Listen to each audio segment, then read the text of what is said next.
మూడుముళ్ళ బంధం part 6. Hi friends, మీరు video time పెంచమన్నారు కాబట్టి వీడియో పెద్దది ఇస్తున్నాను. చూసిన ప్రతి ఒక్కరూ తప్పకుండా స్టోరీ ఎలా ఉందో కామెంట్ చేయండి. వైషు, నీ క్యారెక్టర్ గురించి ఎవరైనా తప్పుగా మాట్లాడారా అని అడగగానే వైష్ణవికి ఒక క్షణం షాక్ అయ్యి రిత్విక్ వైపు అలాగే చూస్తూ ఉంటుంది. చెప్పు వైషు, నీ గురించి ఎవరైనా తప్పుగా మాట్లాడారా అని అడగగానే వైష్ణవి ఏడుస్తూ విక్రమాదిత్యకు తనకు జరిగిన సంభాషణ మొత్తం రిత్విక్కి చెబుతుంది. వైష్ణవి రిత్విక్ దగ్గర ఏమీ దాచదు. రిత్విక్ని ఒక మంచి బెస్ట్ ఫ్రెండ్గా అనుకుంటుంది. కాబట్టి తన జీవితంలో జరిగే ప్రతి విషయాన్ని రిత్విక్కి తప్పకుండా చెబుతుంది. అలాగే విక్రమాదిత్యకు మరియు తనకి మధ్య జరిగిన సంభాషణ కూడా చెబుతుంది. అది వినగానే రిత్విక్కి విక్రమాదిత్యపై బాగా కోపం వచ్చి గట్టిగా విక్రమాదిత్య అని అరుస్తాడు. రిత్విక్ మరియు వైష్ణవి ఏం చేస్తున్నారనేది ప్రతి క్షణం సీసీటీవీ ఫుటేజ్లో చూస్తూ ఉంటాడు విక్రమాదిత్య. విక్రమాదిత్యకు వైష్ణవి తన గురించి చెప్పిందని, అందుకే రిత్విక్ కోపంగా ఉన్నాడని అర్థం అవుతుంది. వెంటనే రిత్విక్ విక్రమాదిత్య ఛాంబర్లోకి వెళ్ళడానికి బయటకు వస్తుండగా వైష్ణవి రిత్విక్ వెనకాల వచ్చి రిత్విక్ హ్యాండ్ పట్టుకుని ప్లీజ్ వద్దు, నువ్వు గొడవ పడకు అని ఏడుస్తూ చెబుతుంది. అయినా కూడా రిత్విక్ వినకుండా వైషు ప్లీజ్ చెయ్యి వదులు, అసలు అతను నీ గురించి అలా ఎలా మాట్లాడతాడు, నీ గురించి అతనికి ఏం తెలుసు, ఒక మనిషిని ఇంత దారుణంగా హింసించడానికి అతనికి ఎవరు రైట్స్ ఇచ్చారు అని వైష్ణవితో అంటుంటే ప్లీజ్ రిత్విక్, ఈ గొడవ ఇంతటితో ఆపేసాయి. ఇంకో 1 వీక్లో నా అగ్రిమెంట్ కంప్లీట్ అయిపోతుంది. ఈ ఆఫీస్లో నేను 1 ఇయర్ చేస్తానని అగ్రిమెంట్ మీద సైన్ చేశాను. ఇంకో 1 వీక్లో 1 ఇయర్ కంప్లీట్ అవుతుంది. కాబట్టి నేను రిజైన్ చేసేస్తాను అని చెబుతుంది వైష్ణవి. రిత్విక్ వైష్ణవి మాట విని తన ఛాంబర్లోకి వెళ్ళిపోతాడు. కానీ అతనికి కోపం అనేది ఎక్కువ అవుతూ ఉంటుంది. రిత్విక్ అక్కడే ఉన్న గోడకి తన హ్యాండ్తో గట్టిగా పంచ్ ఇస్తూ ఉంటాడు. అలా ఎంత గట్టిగా ఇస్తూ ఉంటాడంటే తన చేతికి దెబ్బ తగిలి చెయ్యి చీరుకుపోయి బ్లడ్ వచ్చేంతగా పంచులిస్తూ ఉంటాడు. రిత్విక్ అంత కోపంగా తన ఛాంబర్లోకి వెళ్ళిపోవడం గమనించిన వైష్ణవి రిత్విక్ ఛాంబర్లోకి వెళ్తుంది. అప్పటికి రిత్విక్ చేతి నిండా బ్లడ్ వస్తూ ఉంటుంది. వెంటనే వైష్ణవి కంగారు పడుతూ రిత్విక్ ఏంటిది, ఇంత పిచ్చి పని చేస్తున్నావు అని కంగారుగా ఫస్ట్ ఎయిడ్ బాక్స్ తీసుకుని వచ్చి రిత్విక్ హ్యాండ్కి ఫస్ట్ ఎయిడ్ చేస్తూ ఉంటుంది. కానీ అది ఏది గమనించని స్థితిలో ఉన్నాడు రిత్విక్. కళ్ళు మూసుకుని విక్రమాదిత్య వైష్ణవిని అన్న మాటలు పదే పదే గుర్తుకు వస్తూ ఉంటే రిత్విక్ చెయ్యి పిడికిలి ఇంకా బిగుసుకుంటుంది. అలా పిడికిలి బిగుసుకోవడం వలన బ్లడ్ అనేది ఇంకా ఎక్కువ అవుతూ ఉంటుంది. అది గమనించిన వైష్ణవి ప్లీజ్ రిత్విక్, కోపాన్ని కంట్రోల్ చేసుకో, ఎందుకు ఇంత కోపం తెచ్చుకుంటున్నావు అని అడగగానే వెంటనే రిత్విక్ పైకి లేచి వైష్ణవి కళ్ళల్లోకి చూస్తూ ఎందుకంత కోపం తెచ్చుకుంటున్నానో నీకు తెలియదా, నీకు ఇప్పటి వరకు చెప్పలేనిది ఎప్పటికీ చెప్పకూడదు అని అనుకున్నాను, కానీ ఇప్పుడు చెప్పాల్సి వస్తుంది. నువ్వంటే నాకు చాలా ఇష్టం, నిన్ను చూసిన క్షణం నుండి ప్రేమిస్తూనే ఉన్నాను. కానీ ఆ విషయం నీకు చెబితే నువ్వు ఎక్కడ దూరం అయిపోతావో అని భయంతో చెప్పడం మానేశాను. నేను ప్రాణం కన్నా ఎక్కువగా ప్రేమించిన మనిషిని ఎవడో తన క్యారెక్టర్ గురించి తప్పుగా మాట్లాడితే నాకు కాకుండా ఎవరికి కోపం వస్తుంది అని చెప్పి అక్కడి నుండి స్పీడ్గా ఆఫీస్ బయటకి వెళ్ళిపోయి కార్ స్టార్ట్ చేసుకుని వెళ్ళిపోతాడు. ఒక క్షణం వైష్ణవికి తను ఏం విన్నదో అర్థం కాక అలాగే కింద కూర్చునిపోతుంది.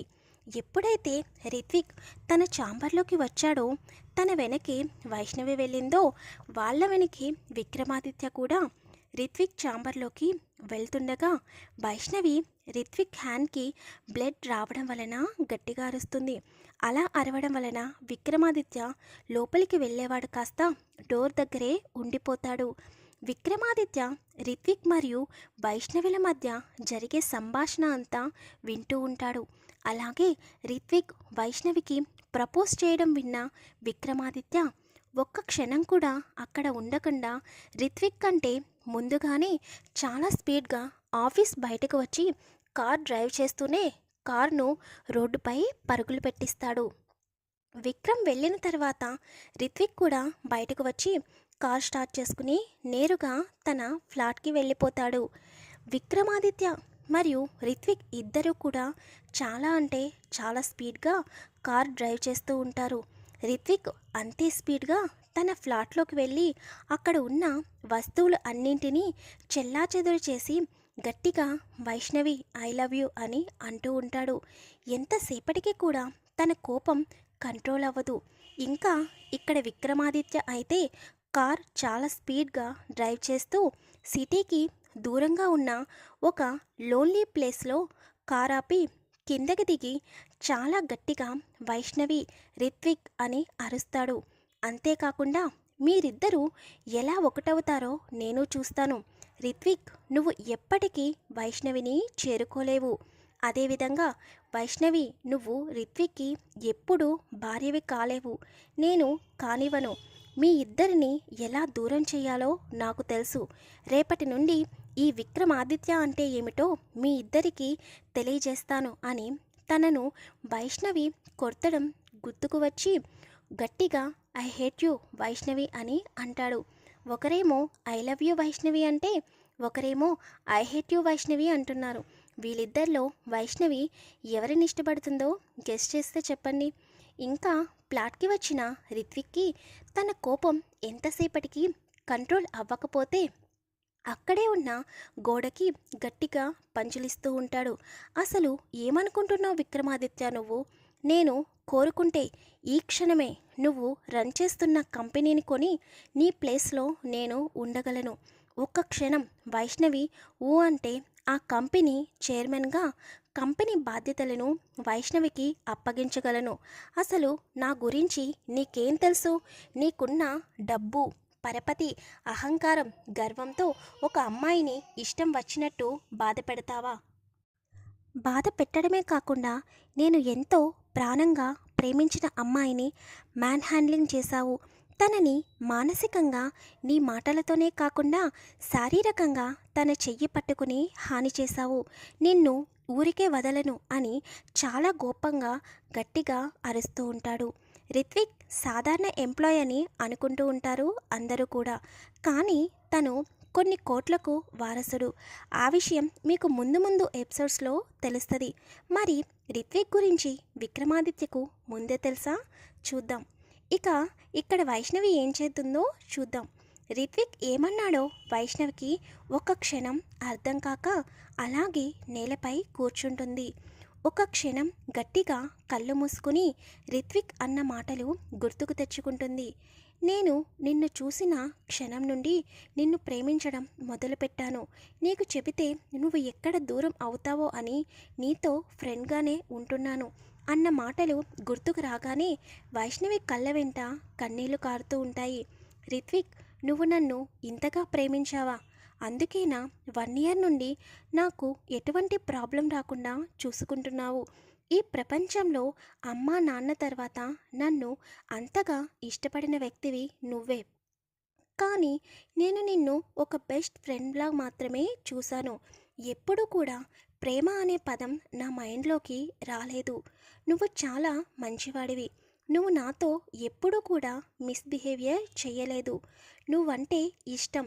అలా అని పెళ్లి చేసుకునే అంత ఇష్టమైతే ఇప్పుడు లేదు. నేను నిన్ను ఎలా ఫేస్ చేయాలో నాకు అర్థం కావడం లేదు అని ఏడుస్తుంది. వైష్ణవి విక్రమాదిత్య అన్న మాటలు మర్చిపోయి రిత్విక్ గురించి ఆలోచిస్తూ టైం అవ్వడం వల్ల అలాగే క్యాబ్ బుక్ చేసుకుని ఫ్లాట్కి వెళ్ళిపోతుంది. ఇంటికి వచ్చిన వైష్ణవికి చికాకుగా ఉండడం వలన బాత్ చేసి ఫ్రెష్ అయ్యి సోఫాలో కూర్చుని కళ్ళు మూసుకుంటుంది. ఇంతలో కాలింగ్ బెల్ మోగుతూ ఉండడం వలన ఎవరు వచ్చారో అని వెళ్ళి డోర్ ఓపెన్ చేస్తుంది. ఎదురుగా రిత్విక్ని చూడగానే వైష్ణవికి ఏం మాట్లాడాలో అర్థం కాకుండా అలాగే నిలబడిపోతుంది.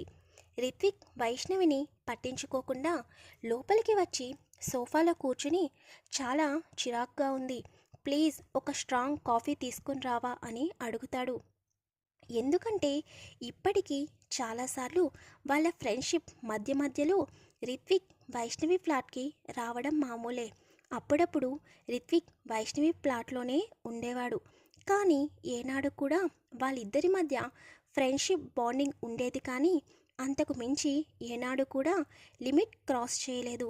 రిత్విక్ వైష్ణవిని ప్రేమించినా కూడా ఏనాడు వైష్ణవితో మిస్బిహేవియర్ చేయలేదు.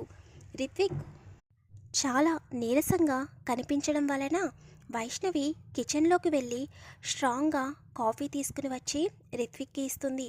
రిత్విక్ కాఫీ తాగి వైష్ణవిని పక్కనే వచ్చి కూర్చోమంటాడు. వైష్ణవి నెమ్మదిగా వెళ్ళి రిత్విక్ పక్కన కూర్చుంటుంది. రిత్విక్ తన పాకెట్లో నుండి కూలింగ్ జెల్ని తీసి వైష్ణవి చేతిని పట్టుకుని విక్రమాదిత్య ఎక్కడైతే వైష్ణవి చేతిని పట్టుకున్నాడో అక్కడ ఎర్రగా కందిపోవడం వలన దానిపై కూలింగ్ జెల్ అనేది అప్లై చేస్తూ ఉంటాడు. అది చూసిన వైష్ణవికి కళ్ళ వెంట నీళ్లు కారుతూ ఉంటాయి. హ్యాండ్ పెయిన్గా ఉండడం వలన వైష్ణవి ఏడుస్తుందేమోనని అనుకున్న రిత్విక్, ప్లీజ్ వైషు ఏడవకు, త్వరగానే తగ్గిపోతుంది, కానీ నీకు గాయం చేసిన వారిని మాత్రం నేను వదిలిపెట్టను అని మళ్ళీ వెంటనే కోపం తెచ్చుకుంటాడు. వెంటనే వైష్ణవి, నేను ఏడవడానికి గల కారణం హ్యాండ్ పెయిన్ వల్ల కాదు, నువ్వు నాపై చూపించే ప్రేమకి నా కళ్ళల్లో నీళ్లు వస్తున్నాయి అని చెబుతుంది. అప్పుడు గుర్తొస్తుంది రిత్విక్కి తను మార్నింగ్ వైష్ణవికి ప్రపోజ్ చేయడం. అలా ప్రపోజ్ చేసి ఛాంబర్ నుండి బయటకు వచ్చేయడం గుర్తుకు వచ్చిన మరుక్షణం వైష్ణవి చేతిని వదిలేస్తాడు. అంతవరకు పట్టుకున్న చెయ్యిని అంత సడన్గా ఎందుకు వదిలేశాడో అర్థం కాక వైష్ణవి రిత్విక్ వైపు ఆశ్చర్యంగా చూస్తుంది. రిత్విక్కి ఏం మాట్లాడాలో అర్థం కాక, అది వైషు మార్నింగ్ నేను చెప్పాను కదా అని తడబడుతూ ఉంటాడు. తన తడబాటును గమనించిన వైష్ణవి రిత్విక్ చేయి పట్టుకుని, నాకు నిజంగా తెలియదు నువ్వు ప్రేమిస్తున్నావని, నేను మనిద్దరిది ప్యూర్ ఫ్రెండ్షిప్ అని అనుకున్నాను, కానీ నువ్వు నన్ను ప్రేమించి నాతో ఫ్రెండ్షిప్ చేస్తున్నావని నేను అనుకోలేదు. కానీ నేను మాత్రం ఒకటి చెప్పగలను, నేను ఇప్పటి వరకు కూడా నిన్ను ఫ్రెండ్గా మాత్రమే భావించాను. నాకు ప్రేమ అనే ఫీలింగ్ ఎప్పుడూ కలగలేదు. అలా అని చెప్పి నీకు దూరంగా ఉండి మన ఫ్రెండ్షిప్ని దూరం చేసుకోలేను. మన ఫ్రెండ్షిప్లో ఎప్పుడైనా నేను నీ ప్రేమని అర్థం చేసుకుంటానేమో. ప్లీజ్ దయచేసి నన్ను అర్థం చేసుకో. ఇప్పుడైతే నేను నీ ప్రేమని యాక్సెప్ట్ చేయలేను అని చెబుతుంది. వెంటనే రిత్విక్కి చాలా సంతోషంగా అనిపిస్తుంది. ఎందుకంటే తను ఎప్పుడైతే తన ప్రేమ గురించి చెబుతాడో దానికి వైష్ణవి ఎలా రియాక్ట్ అవుతుందో, తమ మధ్య ఉన్న ఫ్రెండ్షిప్ని ఎక్కడ దూరం చేస్తుందో అని ఇప్పటి వరకు బాధపడ్డాడు. అలాంటిది వైష్ణవి ఫ్రెండ్షిప్ని దూరం చేసుకోలేను అని చెప్పడం వలన రిత్విక్ మనసులో చాలా సంతోషంగా అనిపిస్తుంది. ఎప్పటికైనా వైష్ణవి తనను ప్రేమిస్తుందని నమ్మకంతో వైష్ణవిని గట్టిగా హగ్ చేసుకుంటాడు. వైష్ణవి కూడా ఏమీ మాట్లాడదు. తర్వాత రిత్విక్ ఫుడ్ ఆర్డర్ పెడతానని చెప్పి ఫుడ్ ఆర్డర్ పెడతాడు. ఫుడ్ వచ్చిన తర్వాత ఇద్దరూ కలిసి డిన్నర్ కంప్లీట్ చేస్తారు.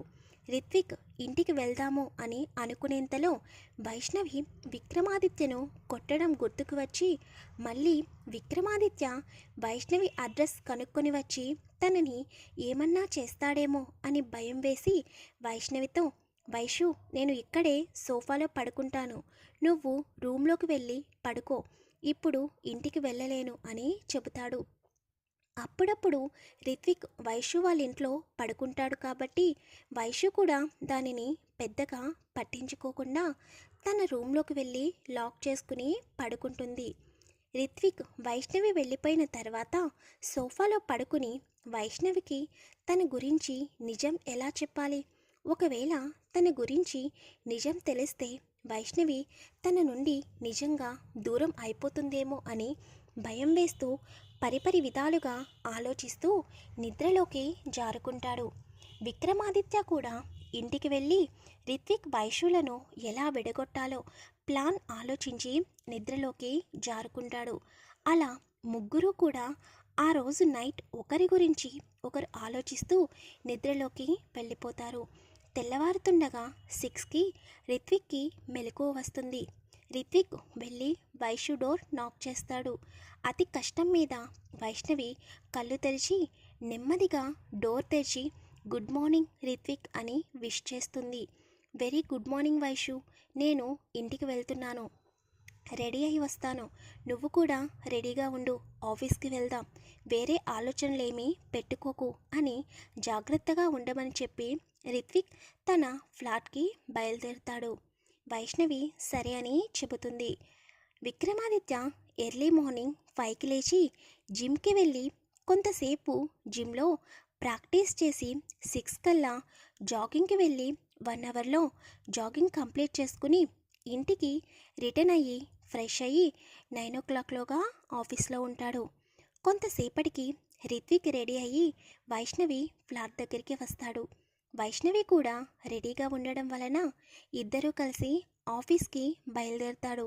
ఇక్కడ ప్రతి ఒక్కరూ గమనించవలసింది ఏంటంటే రిత్విక్ పరిచయం అయిన దగ్గర నుండి రిత్వికే వైష్ణవిని ఫ్లాట్ దగ్గర పికప్ చేసుకోవడం మరియు డ్రాప్ చేయడం జరుగుతుంది.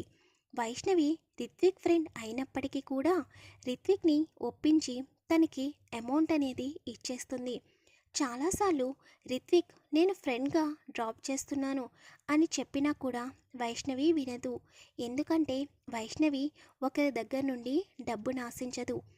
ఇక వైష్ణవి రిత్విక్ కలిసి ఆఫీస్లోకి ఎంటర్ అయ్యి తమ ల్యాప్టాప్ బ్యాగ్స్ను తమ ఛాంబర్లో పెట్టి టిఫిన్ చేయడం కోసం క్యాంటీన్కి వెళ్తారు. వైష్ణవి రిత్విక్ రావడం చూసిన విక్రమాదిత్య కూడా క్యాంటీన్కి బయలుదేరుతాడు. రిత్విక్ మరియు వైష్ణవిని విడదీయడానికి విక్రమాదిత్య వేసిన ప్లాన్ ఏమిటి?